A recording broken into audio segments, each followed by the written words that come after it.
అనేక మంది స్నేహాలు ఉంటాయి. స్త్రీలకి స్త్రీలతో ఎక్కువ స్నేహాలు ఉంటాయి, పురుషులకు పురుషులతో స్నేహాలు ఉంటాయి, యవ్వనస్తులకి పురుషులు స్త్రీలతో కూడా స్నేహాలు ఉంటాయి, చిన్నపిల్లలకి కూడా పురుషులు స్త్రీలతో స్నేహాలు ఎక్కువగా ఉంటాయి. పెద్దయ్యే కొద్ది కొన్ని స్నేహాల్లో మార్పులు వస్తూ ఉంటాయి. బైబిల్లో అయితే యేసు ప్రభువుని ఎక్కువగా శిష్యులు స్నేహించినట్టుగా, స్త్రీలు కూడా ఆయన్ని ప్రేమించినట్టుగా కనపడుతూ ఉంటుంది. మన అంశం ఏంటంటే ఈ రోజున మరి నిజమైన శాశ్వతమైన స్నేహితులు ఉంటారా? అలాగే చెడ్డ స్నేహితులు, విడిచిపెట్టే స్నేహితులు కూడా ఉంటారా? చూద్దాం ప్రియులారా. సామెతల గ్రంథము 17వ అధ్యాయము 17వ వచనం చూద్దాం. సామెతల గ్రంథము 17వ అధ్యాయము 17వ వచనం. చాలు. కాబట్టి ఇప్పుడు ఆ యొక్క వాక్యాన్ని బట్టి మీరు ఆలోచించేయండి, నిజమైన స్నేహితులు ఉన్నారా? ప్రియులారా, నా బాల్యపు స్నేహితులు ఇప్పటికీ నాకున్నారు. నా బాల్య స్నేహితులు ఇప్పటికీ నన్ను ఏరానే పిలుస్తారు. ఎందుకంటే వాడి వయసు నా వయసు రెండు ఒకటే. కొంతమంది చనిపోయారనుకోండి, ఇంకా కొంతమంది ఉన్నారు నా స్నేహితులు. మరి వారంతా కూడా నన్ను అరే ఒరే అనే పిలుస్తారు. కాబట్టి వాళ్ళు స్నేహము దరిదాపుగా మేము బ్రాటప్ అయినటువంటి జీవితం దాదాపు ఒక 50-60 ఏళ్ల కాలం. అంటే నా వయసు 6-7 సంవత్సరాలు వచ్చేసరికి ఉన్న స్నేహితుల గురించి మాట్లాడుతున్నాం. 50-60 ఏళ్ల పాటు ఉన్నటువంటి స్నేహితులు ఇప్పటికీ ఉన్నారు. మరి ఇప్పటికీ కూడా నన్ను వాళ్ళ పెళ్ళిళ్ళకి, వాళ్ళ పిల్లల మరి కార్యక్రమాలకి, గృహప్రవేశాలకి నన్ను పిలుస్తారు. ఏంటి 50 ఏళ్ళ తర్వాత కూడా వాళ్ళు గుర్తున్నారా? ఎస్, గుర్తున్నారు. దేవుని ప్రేమిస్తున్న ప్రియులారా, కొరింథీయులకు రాసిన మొదటి పత్రిక 15వ అధ్యాయము 33వ వచనం. కొరింథీయులకు రాసిన మొదటి పత్రిక 15వ అధ్యాయము 33వ వచనం. దేవుని యొక్క ప్రేమలో శాశ్వతమైన స్నేహితులు. ఏ స్నేహితులు వీళ్ళు? చెడ్డ స్నేహితులు. దుష్ట సాంగత్యం అంటే చెడ్డగా మాట్లాడేవాళ్ళు, చెడ్డగా తిరిగేవాళ్ళు, చెడ్డగా చూసేవాళ్ళు, చెడ్డగా పనులు చేసేవాళ్ళు. వీళ్ళు దుష్టులు. వాళ్ళు కూడా స్నేహితులే. దొంగలకి దొంగల స్నేహితులు ఉంటారు, తాగుబోతుడికి తాగుబోతుల స్నేహితులు ఉంటారు, వ్యభిచారికి వ్యభిచార స్నేహితులు ఉంటారు, మోసగాళ్ళకి మోసగాళ్ళు స్నేహితులు ఉంటారు. కాబట్టి వాళ్ళ యొక్క స్నేహము వద్దు, సాంగత్యము అంటే స్నేహం వద్దు అని అంటూ ఉన్నాడు వాక్యంలో. ప్రియులారా, సామెతల గ్రంథంలో మనం చదివినట్టుగా కష్టకాలంలో కూడా ప్రేమను విడిచిపెట్టకుండా ఉండేవాడు నిజమైన లేదా శాశ్వతమైన స్నేహితుడు. మరి రెండవ స్నేహితుడు చూద్దాం. దేవుని యొక్క ప్రేమలో సామెతల గ్రంథము 27వ అధ్యాయము 5-6 వచనాలు. 5-6 నిజమైన స్నేహితుడు గద్దిస్తాడా? తప్పులను కప్పిపెడతాడా? ప్రభువారు కప్పిపెట్టారా? శిష్యులు తప్పు చేస్తే ఊరుకున్నాడా? లేదు. శాస్త్రులు పరిచయులు తప్పు చేస్తే ఊరుకున్నాడా? లేదు. నిజమైన స్నేహితుడే. కాబట్టి నిజమైనటువంటి చదవండి. కాబట్టి నిన్ను గాయపరుస్తాడు, పోవద్దంటాడు, పోతే తంతానంటాడు, పోతే ఊరుకోనంటాడు, బలవంతం చేసి లాక్కొస్తాడు. సినిమాలకు వెళ్దాం, వద్దురా సినిమా. బార్కి వెళ్దాం, అరే వద్దురా. సిగరెట్ తాగుదాం, వద్దురా. కొట్లాడుకుంటున్నారు అక్కడ, వద్దురా. వ్యభిచారము చేసే ప్లేస్ రాది, వద్దురా. లాక్కొచ్చే స్నేహితుడు ఉంటాడు. మరి ఈ సామెతలు రాసినటువంటి సొలొమోను కూడా ఏమని రాస్తాడంటే, జార స్త్రీ ఉన్నటువంటి వైపుకు నువ్వు వెళ్ళవద్దు అన్నాడు. తెలుసు నీకు ఫలానా వాళ్ళు వ్యభిచారం చేస్తారనో లేకపోతే చెడుతనంలో ఉంటారనో నీకు తెలుసు. కాబట్టి దేవుని ప్రేమిస్తున్న ప్రియ బిడ్డలారా, దేవునికి ఇష్టమైన రీతిలో వారు నడవలసిన వారై ఉన్నారు. దేవునికి ఇష్టమైన మార్గంలో వాళ్ళు ప్రయాణం చేయవలసిన వారై ఉన్నారు. అలాంటి స్నేహితుడు నీకు కావాలి.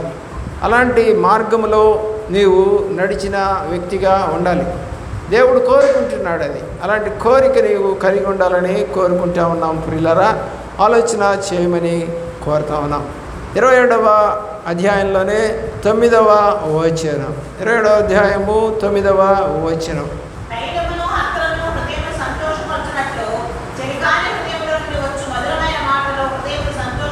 కాబట్టి మంచి సలహాలు మనకెప్పుడు కూడా మంచి చేస్తాయి. చాలామంది అనుకుంటారు ఈ లోకంలో తీపిగా ఉన్నటువంటి పదార్థాలు మాకు ఇష్టం అంటారు. తీపిగా ఉన్న పదార్థాలు తినే వాళ్ళకి త్వరగా అనారోగ్యాలు వస్తాయి. చాలామందికి అది తెలియదు. చాలా తీపిగా ఉన్న పదార్థాలు, చిన్నపిల్లలు ఎక్కువగా తీపి పదార్థాలు. నాకు ఒక అమ్మాయి వాళ్ళ కూతురు తెలుసు. నేను బిస్కెట్లు ఇచ్చాను, మా ఇంటికి వస్తే బిస్కెట్లు వద్దు అంటుంది. బిస్కెట్లు మంచివమ్మా, మంచి కంపెనీవి, బాగుంటాయి, తింటే వదిలిపెట్టరు అని అంటే నో, ఐ డోంట్ ఈట్ అంది. నేను తిన్నాను. చాక్లెట్లు ఇచ్చాం, చాక్లెట్లు వద్దంది. ఐస్ క్రీమ్లు నో అంది. మరి ఏం తింటావు నాన్న అంటే ఏం చెప్పట్లేదు. అప్పుడు వాళ్ళ అమ్మ చెప్తా ఉంది, అయ్యా కారపు వస్తువులే ఎక్కువ తింటుంది మా అమ్మాయి, కారం అంటే ఇష్టం, ఇంట్లో కూడా పచ్చడి వేసుకొని అన్నం తింటానంటది, పాయసాలు అలాంటివి చేసినా కూడా పెద్ద ముట్టుకోదు అని చెప్తా ఉంది. నిజంగా వాళ్ళ యొక్క బాడీ స్ట్రాంగ్గా ఉంటుంది. ఎందుకంటే మన బాడీకి స్వీట్ని అలవాటు చేస్తే అనారోగ్యం త్వరగా వస్తుంది. తినొద్దంటలేదు నేను, తినండి, కానీ అధికముగా స్వీట్ని తినకండి. కాబట్టి స్నేహం కూడా అందరూ ఉంటారు. మనకి చెడ్డవాళ్ళు ఉంటారు, మంచి వాళ్ళు ఉంటారు. స్నేహం అనేది అవసరం. ప్రియులరా, దేవుడు వైపు చూడవలసిందిగా ప్రేమపూర్వకంగా కోరుకుంటున్నాం. 13వ అధ్యాయం కూడా చూడండి, 20వ వచనం, సామెతల గ్రంథం 13:20. 13వ అధ్యాయము.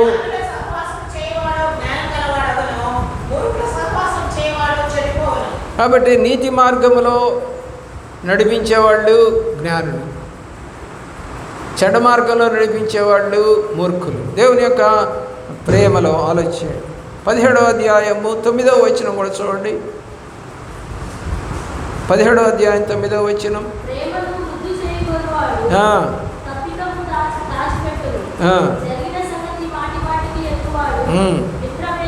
కాబట్టి ఒకసారి మీ ఇద్దరికి గొడవైంది, స్నేహితులకి, ప్రతిసారి దాన్నే ఎత్తుకొని మాట్లాడకూడదు. అర్థమవుతుందండి? అయితే ఈ లోకంలో ఒకవేళ తప్పిదం చేసి పోలీసుల కళ్ళల్లో పడి లాయర్ దాకా వెళితే ఆ పేర్లు ఏమవుతాయి చెప్పండి? పోలీసు యొక్క రిజిస్టర్లోనూ కోర్టు యొక్క రిజిస్టర్లోనూ నమోదైపోతాయి. ఇంక ఎప్పుడన్నా ఏదైనా జరిగిందనుకోండి, ఫలానప్పుడు ఈ తప్పు చేశాడు వీడు అని అక్కడ కనపడతా ఉంటుంది. లాయర్కి కూడా అదొక ప్లస్ పాయింట్ అవుతుంది. వీడు ఇప్పుడే కాదండి చాలా తప్పులు చేశాడు అని డేట్లతో సహా చెప్తాడు. అంటే వాళ్ళు నమోదు చేస్తూ ఉన్నారు. చెడ్డతనంతో నడిచినటువంటి ఆ వ్యక్తిని నమోదు చేస్తారు. మంచితనంతో నడిచినటువంటి వ్యక్తిని నమోదే చేయరు, పొగుడుతారు. దేవుని యొక్క ప్రేమలో నీతి మార్గంలో నడిపించేటువంటి స్నేహితుడు నీకు అవసరం. ఫిలిప్పీలకు రాసిన పత్రిక 2వ అధ్యాయము 4వ వచనం. ఫిలిప్పీలకు రాసిన పత్రిక 2వ అధ్యాయము 4వ వచనం. నీ అభివృద్ధిని, నీ ఆత్మీయ మేలును కోరుకుంటాడు స్నేహితుడు. ఫిలిప్పీ పత్రిక 2వ అధ్యాయము 4వ వచనం.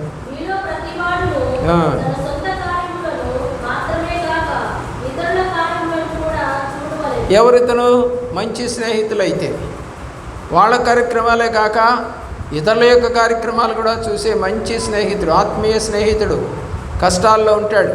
ఒక వ్యక్తి వచ్చి ఒకసారి కారు అడిగాడట ఒక అతన్ని. అడిగితే నేను ఇవ్వను అన్నాడట ఆయన. సరే ఇంకొక స్నేహితుడు వచ్చి అడిగాడంట కారు. అడిగితే వాళ్ళ అమ్మాయి పెళ్ళి జరుగుతూ ఉంది. అన్నా ఏమనుకోవద్దు, 2 రోజులు నీ కారు వాడుకుంటాము అన్నారు. దేనికిరా అని అంటే, అమ్మాయి పెళ్లి పెట్టుకున్నాము, మేము కారు కొనేంత స్తోమత మాకు లేదు కదా, మరి చాలా ఖరీదు అవుతుంది, పెట్రోల్ నేను కొట్టిస్తాను అని అంటే, సరే తీసుకెళ్ళమన్నాడట.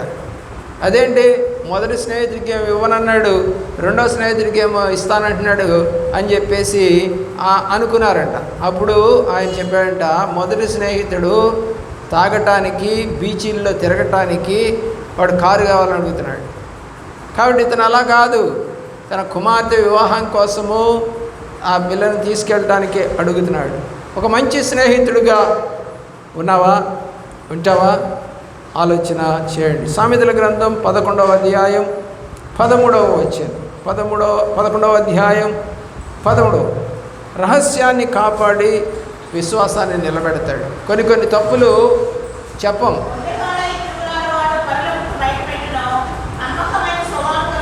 వీడు కొండగాడు. ఒక బజార్లో ఒక అమ్మాయిని చూడటానికి వచ్చారట. వస్తే అందరూ తెలిసింది ఆ అమ్మాయి పెళ్లి చూపులని, మంచిగానే ఉంది. కానీ ఒక వ్యక్తి అన్నాడంట, ఎవరండి మీరు? ఫలానా ఊరు, ఫలానా సంగతి అండి. దేనికోసం వచ్చారంటే దీనికోసం వచ్చాం. భలే వాళ్ళండి, ఆయమేనట్టు చేసుకుంటారండి, ఇప్పటికే 2 ప్రేమించింది అన్నాడండి. అంత అబద్ధం. ఎందుకంటే వాడు మ్యారేజ్ చెడగొట్టాలనేది వాడి ఉద్దేశం. వాడు మంచి స్నేహితుడు కాదు. ఒకవేళ తప్పు ఉండుండొచ్చు, ఒకప్పుడు ఏదైనా చేసి ఉండొచ్చు, ఆ అమ్మాయి తెలియకో లేదో ఏదో జరిగి ఉండొచ్చు. మరి ఇప్పుడు వివాహం చేసుకోవడానికి ఇష్టపడుతూ ఉంది కాబట్టి, తల్లిదండ్రుల మాట వింటుంది కాబట్టి, దాన్ని ఏం చేయాలి? కప్పిపుచ్చాలి. చెప్పకూడదు, ఇంకెప్పుడు కూడా చెప్పకూడదు అది. అలాగే దేవుడే కనుక అలా చేసి ఉంటే ఈరోజు దావీదు గురించి మనం మాట్లాడుకుంటామా? మోషేల గురించి మాట్లాడుకుంటామా? పౌలు గురించి మాట్లాడుకుంటామా? మరి ఎంతో ఘోరమైన పాపాలు చేశారు. ఒక మర్డర్ చేశాడు ఒక అతనేమో వ్యభిచారం చేశాడు, ఇంకొక అతనేమో మనుషులను చంపేశాడు. ముగ్గురు కూడా నిజమైనటువంటి స్నేహితులు కారు. మరి దేవుడు వాళ్ళని ఎందుకు స్నేహించాడు? కాబట్టి వాళ్ళ యొక్క పాపాలని ఒప్పుకున్నారు, తిరిగి వాళ్ళ పాపం చేయలేదు. దేవుని యొక్క ప్రేమలో ఆలోచన చేయండి. హెబ్రీ పత్రిక 10వ అధ్యాయము 24-25 వచనాలు. 24-25 వచనాలు.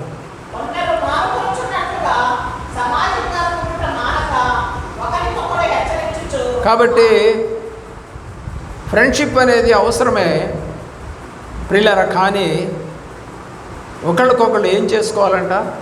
హెచ్చరిక చేసుకోవాలి. ఆ అమ్మాయి గురించి మాట్లాడబాకురా, వాడి గురించి అనవసరంగా చెప్పాకురా. వాడికి ఒకవేళ తప్పాడే అనుకుందాం, అరే ఈసారి చదువు పాస్ అవుతామని ప్రోత్సహించాలి. అంతేగాని వాడు ఒక వేస్ట్ ఫెలో, ఇక పనికిరాడు అని అంటే వాడు ఇంకా నీరసపడిపోతాడు. కాబట్టి బైబిల్ అలా చెప్పడం లేదు. ఒకరినొకరు హెచ్చరించుకోండి. పర్లేదు నాన్న, ఫలానా అబ్బాయి కూడా తప్పాడు, కానీ తర్వాత పాస్ అయ్యాడు, నువ్వు కూడా పాస్ అవుతావు, ఏం పర్లేదురా, ఒకవేళ నీకు రాకపోతే చెప్పు, నేను చెప్తాను ఆ లెక్కలు అని చెప్పగలిగిన స్నేహితులు అవసరం. ప్రియులరా, ఆలోచించేయండి. చెడ్డ స్నేహితులు ఉంటారు ప్రియులరా. కష్టకాలంలో విడిచిపెట్టేస్తారు వాళ్ళు దేవుని యొక్క ప్రేమలో. 19వ అధ్యాయము సామెతల గ్రంథము 4వ వచనం. 19వ అధ్యాయము 4వ వచనం. సామెతల గ్రంథం. దరిద్రుడు స్నేహితులు పోగొట్టుకుంటాడు. ఎందుకు చెప్పండి? వాడి దగ్గర డబ్బు ఉండదు, వాళ్ళకి కొనియడానికి ఉండదు. జనరల్గా ఒకళ్ళ ఇంటికి నేను వెళ్ళంగానే వాళ్ళు ఎంతో ఉత్సాహంతో ఆడుకుంటున్న పిల్లలు కూడా ఆటను ఆపేసి ఇంటికి వెళ్ళి గబగబ పరిగెత్తుకుంటూ వెళ్ళి పాస్టర్ గారు వస్తున్నారని చెప్పారట. పిల్లలు ఆలోచించి ఏంటిరా అని చూస్తే వాళ్ళ అమ్మ వాళ్ళు అడిగారంట, ఏంటి అంత సంతోషంగా ఉన్నారు అని అంటే, పాస్టర్ గారు వచ్చేటప్పుడు ఏదో ఒకటి తెస్తాడు. నేను పోయినసారి చెప్పాను, నాకు ఇష్టమైంది ఏంటో పాస్టర్ గారికి తెచ్చే ఉంటారు నాకు తెలుసు. అంటే అడగండి, ఇప్పుడు ప్రార్థన అయిన తర్వాత తీసుకోండి, అప్పటిదాకా మీరు అడగొద్దు అని చెప్పిందంట తల్లి. ఇప్పుడు ఇలా ఆలోచించేయండి. వాళ్ళు పాస్టర్ గారిని చూస్తున్నారు, పాస్టర్ గారి బ్యాగ్ని చూస్తున్నారు, బ్యాగ్ చూస్తున్నారు. వాళ్ళమ్మ చెప్పినా కూడా ఇట్లా అంటున్నా కూడా ఏం పట్టించుకోవట్లా.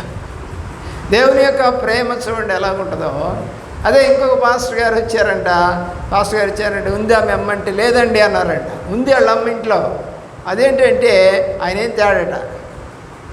కాబట్టి ప్రేమ చూడండి ఎలా ఉంటుందో. ఇచ్చేవాళ్ళకి ప్రేమ ఉంటుంది, దరిద్రుడికి స్నేహితులు ఉండరు. ఆలోచించేయండి. 14వ అధ్యాయం 20వ వచనం, సామెతల గ్రంథమే 14:20. పొరుగు వారిని ఏం చేయకూడదు? తిరస్కరించకూడదు. నీ పొరుగువారు వేరే కులస్తులు, వేరే మతస్థులు కావచ్చు, కానీ వారితో నువ్వు స్నేహం చేయాలి. వారి పాపం ఏమైనా చేస్తుంటే పాలు పంచుకోవద్దు, కానీ స్నేహంలో పాలు పంచు. లేవికాండము 19వ అధ్యాయం 17వ వచనం. లేవికాండము 19వ అధ్యాయము 17వ వచనం.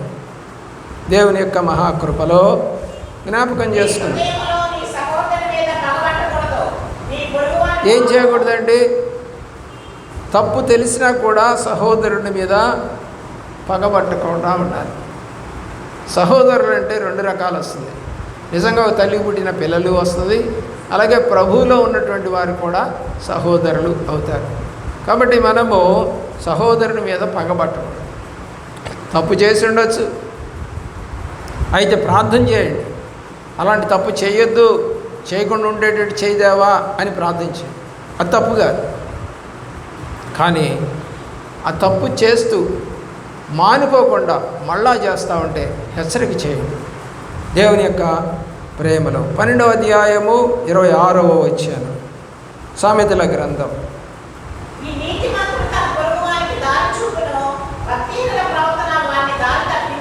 భక్తిహీనుడు అంటే సరైన మంచి స్నేహితుడు కాదు, చెడ్డ మార్గంలోకి తీసుకెళ్తాడు.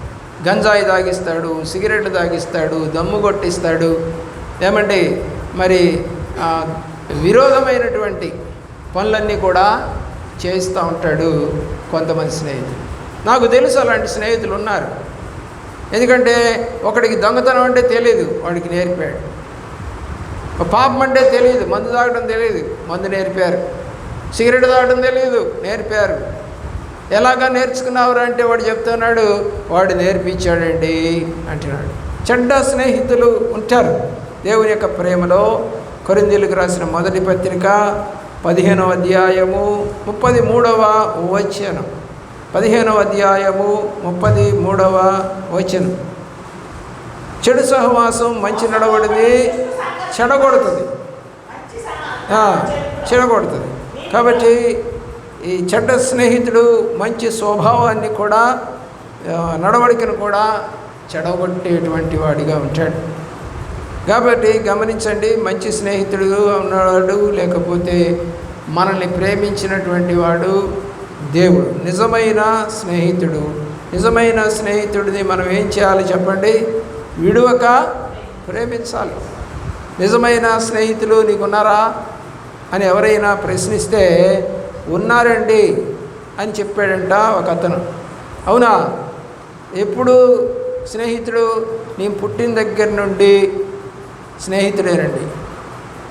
చూడండి, నేను పుట్టిన దగ్గర నుంచి స్నేహితుడే అని చెప్తున్నాడు. ఈ రోజున పుట్టిన దగ్గర నుండి స్నేహితుడు అని చెప్పినటువంటి వాడు దావీదు. నేను గర్భము ధరించిన నుండి, నా బాల్యదినముల నుండి నా దేవుడవు నీవే అన్నాడు. పుట్టినప్పటి నుంచి స్నేహితుడుగా ఉన్నట్లుగా బైబిల్లో దావీదు తాను చెప్పుకుంటున్నాడు. కాబట్టి నిజమైన స్నేహితులు అవసరం ప్రియులరా. మరి బైబిల్లో దావీదుకి ప్రియమైన స్నేహితుడు, ప్రాణ స్నేహితుడు ఎవరు? యోనాతాను. వాళ్ళిద్దరిది విడదీయని దాని బంధం చనిపోయేంత వరకు కూడా వాళ్ళిద్దరిది కూడా విడదీయరాని గ్రంథముగా బైబిల్లో మనకి కనబడుతూ ఉంది. మరి అలాంటి స్నేహితులు నీకున్నారా? యోబుకు స్నేహితులు ఉన్నారు, కానీ ముగ్గురు కూడా తప్పుడు మార్గంలో మాట్లాడారు. దేవుడికి కోపం వచ్చింది. యోబు మాట్లాడినట్టుగా మీరు మాట్లాడలేదు అని దేవుడు మాట్లాడుతూ, అప్పుడు యోబు మళ్ళా వాళ్ళ కొరకు ప్రార్థన చేసినప్పుడు దేవుని ప్రేమించిన ప్రియులారా, చదవండి 42:10 యోబు గ్రంథము. యోబు తన స్నేహితుల నిమిత్తము ప్రార్థన చేసినప్పుడు యెహోవా అతని క్షేమస్థితిని మరలా అతనికి దయచేసెను. ప్రియులారా, ఆలోచించే దేవుని యొక్క ప్రేమను మనం పంచేవారిగా ఉండాలే తప్ప ఈ లోకంలో మంచి స్నేహాన్ని ప్రేమించేటువంటి విధానము దేవుడు మనకి నేర్పించాడు. ఈ రోజున నిజమైన స్నేహాన్ని, ప్రభువారి యొక్క స్నేహాన్ని కోరుకోవటము మనకి అవసరం. దేవుని ప్రేమించిన పిల్లరా, దేవుడు లాజర్ని ఎక్కువగా ప్రేమించాడు. బైబిల్లో యోహాను రాసిన సువార్త 15వ అధ్యాయము 13-14 వచనాల్లో స్నేహితుల కొరకు తన ప్రాణము పెట్టువానికంటే ఎక్కువైన ప్రేమ గలవాడేవాడు లేడు. 14వ వచనంలో, నేను మీకు ఆజ్ఞాపించిన వాటిని చేసిన యెడల మీరు నా స్నేహితులై ఉందురు. 15వ వచనంలో, దాసుడు తన యజమానుడు చేయుదాన్ని ఎరుగుడు గనుక ఇక మీదట మిమ్మల్ని దాసులని పిలవక స్నేహితులని పిలుస్తున్నాను.